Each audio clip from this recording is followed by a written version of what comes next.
There we go. It is allegedly I, Spoonie. I have good news and bad news. The good news is, I'm making more videos. The bad news is, when editing this video, I discovered that YouTube Video Editor is going away on September 20th, so I have until then to edit all my video clips. I don't think it's gonna happen. I've been hard at work making more videos. Just to prove to you, I do have more videos. You see it says 383.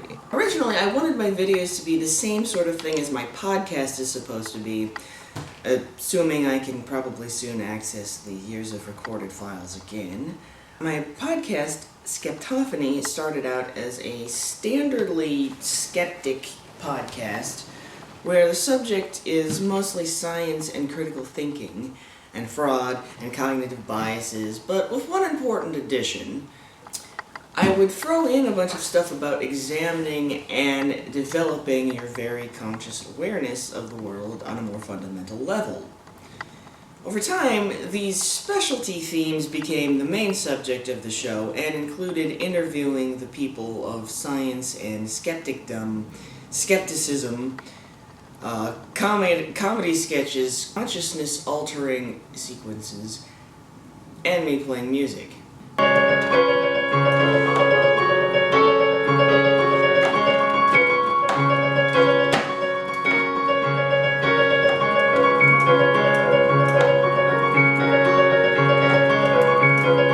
As I've discovered and done, it's quite possible to enter deeper levels of consciousness where you're more consciously aware in many ways, even to the point where it can be described as among the most profound experiences possible in a person's lifetime.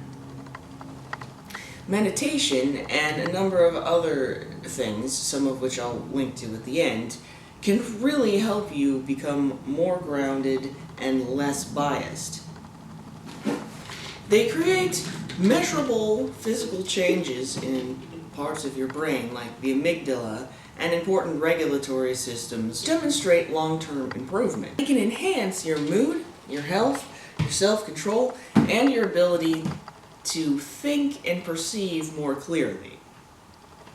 Those who celebrate science and rationality, and who actively pursue this, find themselves asking, why doesn't everyone like us uniformly consider this an important part of developing their mind and experience of the world? It is true that the skeptic folks occasionally produce entire talks or articles or books or podcasts on the science about certain states of consciousness and their benefits. Sometimes they mention it when they're talking about psychology or neurology, but it seems to be a pretty marginalized subject on the whole. And I think that's partly because when you're introduced to something as an intellectual topic, you may think of it more as an interesting fact rather than a daily activity. Even when people are convinced of the benefits that others have achieved, they may not picture that happening for themselves. Imagine that as an adult, you first learn that it's possible for you to do something else which benefits you, and which can give you an unquestionably great experience, such as an orgasm. Okay, wouldn't you now want to be able to do that? Most people would say yes, why live life any other way? But what if you had to take some drastic measure, for example, years of discipline, to actually be able to achieve this goal? If you didn't know what having an orgasm was like, or even getting halfway there, would you even bother putting in the time? And many of us have taken drastic actions. probably over 100 people I've talked to at skeptics conferences and atheist events and such like have had these amazing super conscious experiences, and so they're on the same page as me. Only thing is, most of them are not writing books or researching it or putting on presentations about it, although some people I spoke to have. So we're aware that this is reality, but we're not necessarily spreading the news. On the vast other end of the spectrum are people who are put off by the idea of experiencing consciousness in a new way. They tend to think that the only kind of deviations from normal consciousness are lowered awareness. If you try to tell them otherwise, they may think that you're delusional. I have even been told that meditation is just a form of Buddhist brainwashing. Right, and someone who does the things so graphically depicted in the Kama Sutra is doing it because of Hindu brainwashing. That's right, Spoonie. If you like boinking and enjoying the pleasures of life with gratitude, you can blame us. So, you can see that exploring consciousness, not to mention language and other things I want to get into, really need to be discussed more in the skeptic sphere. I want people to be aware of what their own brains are capable of doing, presenting the science and dispelling the myths, because that's what skepticism is all about. But even though I want this to be one of the main themes of my channel, there are obviously other things on my mind. For example, my personal life. There are important reasons I made the gaslighting extravaganza videos.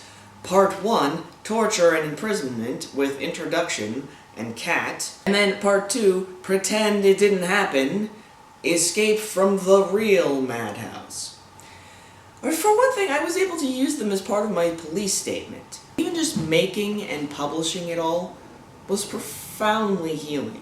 And I've recorded more shorter but similarly cathartic videos about how I developed and lived most of my life with physical and mental disabilities and chronic pain. The strangest part is that I didn't know that the pain I was feeling was coming from my body and not 99% emotional until it started to go away in 2015. Today, most of the pain is gone. My body is mostly back to normal, and I've discovered that trekking poles are indispensable to life. My body is straight enough so that I can use both trekking poles. So, how could you not know you're physically impaired and in pain if you're visibly limping and physically struggling with things? Besides crooked medical people, it was the people who claimed they loved me, saying that I was just faking and trying to get attention. I had to appease them by making a false persona that pretended not to be suffering constantly, which is the person most people have met over the years. Sorry, that's just a result of being physically screwed up for over 20 years. Yet those people have not met the real me, who is not enduring massive amounts of physical torment each second. They may be shocked to discover that I'm quite laid back most of the time. After almost 5 years of physical therapy and over 6 years of fairly dramatic changes to my brain, I really feel like a completely different individual. Even recording the stuff that I haven't published yet has helped. I'm just trying to get my guts to settle back down where they're supposed to be. Yeah. So, but more than just helping me, I found that in just explaining how I uncovered my real self from under musculoskeletal issues and chronic health problems, speaking of which, I've created a really close analogy for how one can uncover one's real self from under mental and emotional processes.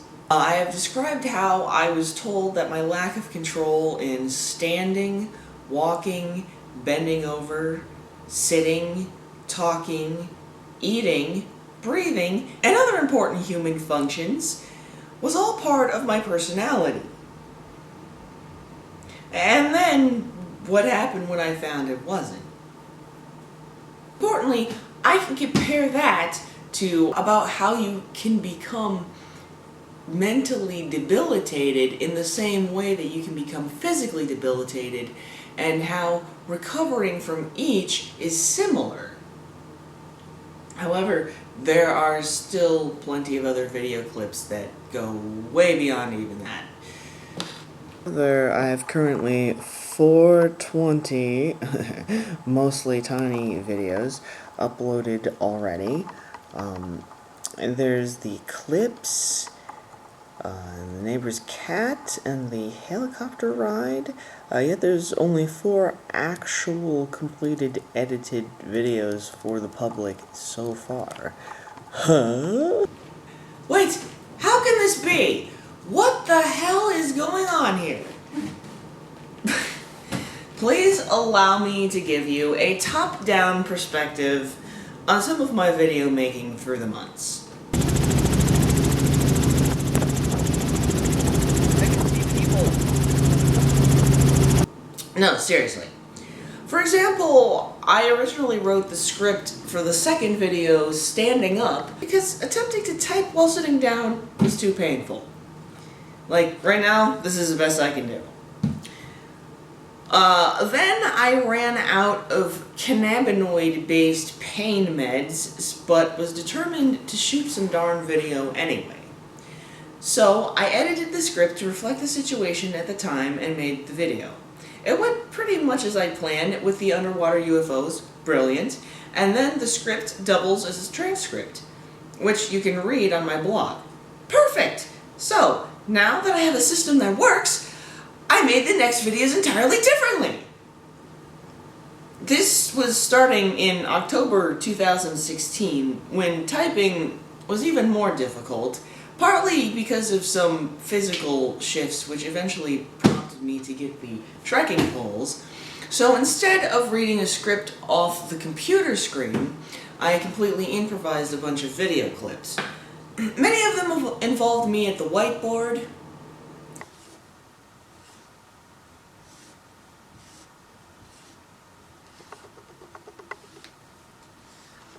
I get enough. Baphomet, or Baphomet maybe, I don't know. Others were me demonstrating the physical handicaps I've been living with my whole life, but that the people closest to me claimed didn't exist. So I got video evidence of it, not to mention related stuff like this.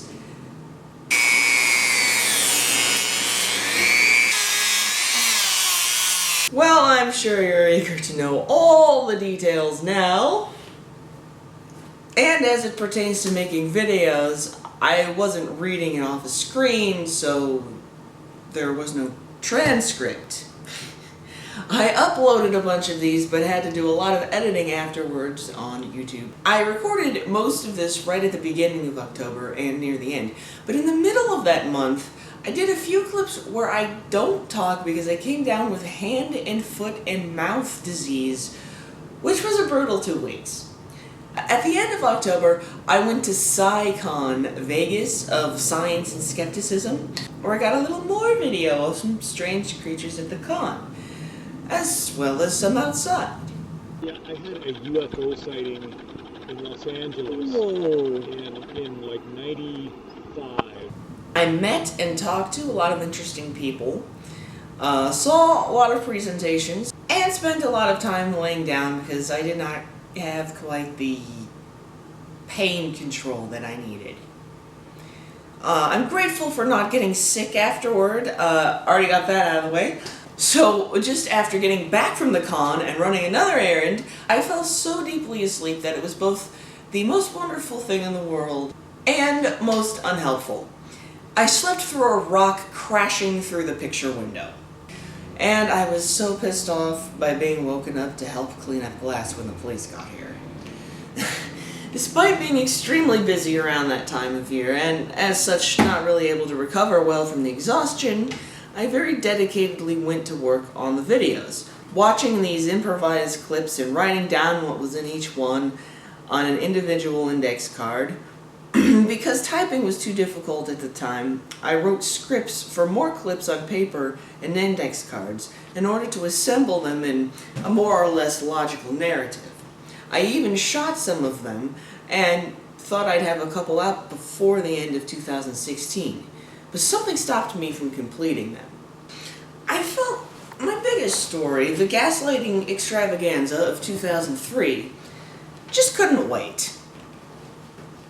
Stories of mine to tell, it made logical sense to put first on my channel, for a number of reasons. For example, because it was the most horrific time of my life, and I want everything else on this channel to be less disturbulating. Another main reason was because I realized that I could still call the police about this incident after being silenced for so long, and include the video in my report.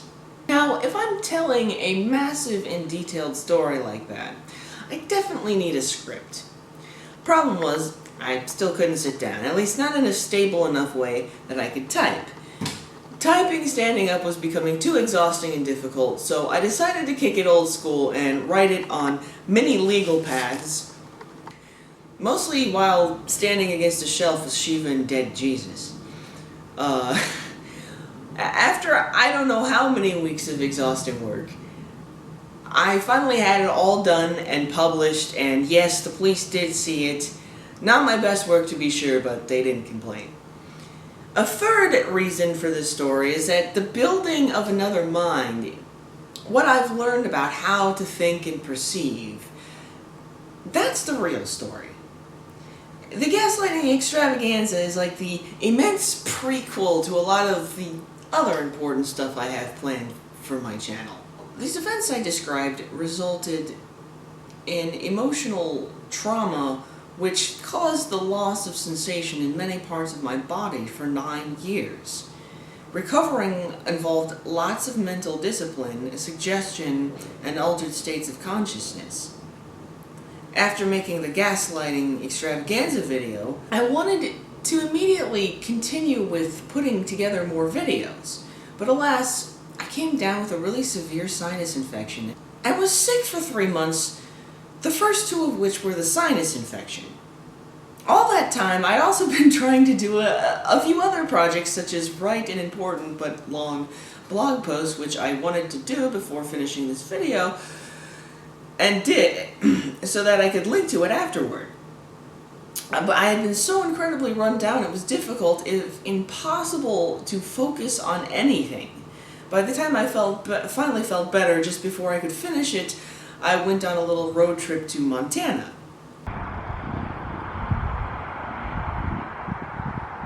Assure me that you're not going to breach the fence. No. Short story long, I've been slowly pushing through all these backed up tasks during this record heat and drought, and during a time of much physical and thus mental healing. As far as the blog article goes, well, I immediately got the first part of it published right away. Still haven't followed up with the second one. I will do that as soon as possible. I've just been exhausted, you know. So here's the massive blog article about some of the stuff which has helped my brain. Here's the link here. At the very least, it's down there. And if you do click on it and read it, I just want to know, out of curiosity, can you guess what it is that I'm talking about, that I'm even talking about, before I reveal it in the article? I just want to know. It's about the feedback, and also sexy bare knees. You know you want to leave a comment now. Yes. Until next time.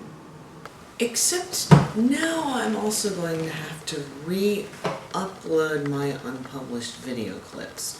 And by the way, why have I been uploading videos and then editing them on YouTube? Part of it is because I feel so much better having remote backup copies in case some disaster happens. And they do sometimes. As well as being able to fit them all in one spot rather than multiple devices. Now here's the part where I start expounding on what I could have done to avoid this situation. Like, started work on another video long ago, because obviously if I'd simply clicked on YouTube Video Editor at some point months before, I would have known that it was going away. And though I already have written most of the script for the next video, I'm seriously thinking about finishing one of the improv videos I spent so much time editing last year. As for future videos, I already have another editor, although I haven't completely tested it yet. But just so you know, I have a whole lot to say, and I'm getting physically stronger, even though I had to hold my head like this a lot to avoid eye strain. As long as I lean against the suitcase, I'm much more able to hold myself upright in this computer. That's another video, though.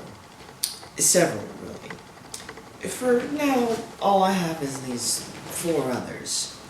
That is, until next time.